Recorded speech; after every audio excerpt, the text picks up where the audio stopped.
Hello everyone. Today we will learn how to identify like terms and unlike terms and we'll practice grouping terms together.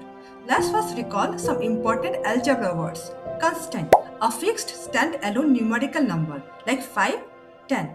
Variable, a letter like x or a that represent a number we don't know yet. Coefficient, the number multiplied by a variable. In 4x, 4 is the coefficient. Power or exponent, the small number at the top that tells how many times to multiply.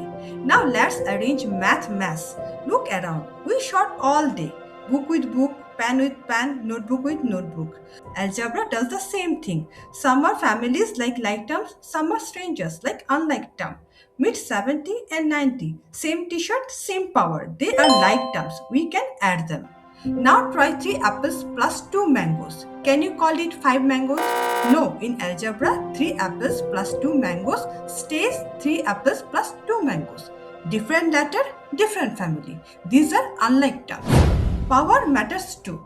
2x squared and 7x squared are like terms, but x squared and x cubed, they are unlike terms. You cannot add them. What about 4xy and 9yx? Same letters, x and y, and same powers too. Order does not matter. They are like terms. They make 13xy. Now next, 6x and 6. They are from different families. Don't force to add them. Quick recap. Terms are like terms if they have the exact same variable and the exact same power. Now let's do the comparison. X, same variable, same power. AB, same variable, same power.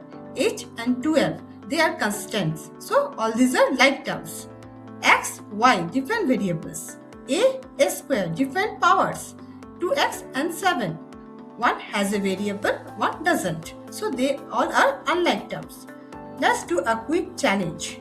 Which of these pairs consist of like terms? Now let's start practicing grouping. When we use long expression like 5x, 7y, 6x plus y, we should group the family member together. Find all the x terms, 5x plus 6x.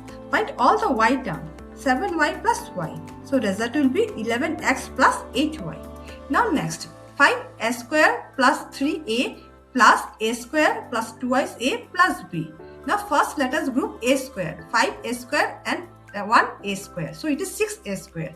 Next a, 3a plus 2a. This is 5a and b is alone. So the result is 6a square plus 5a plus b.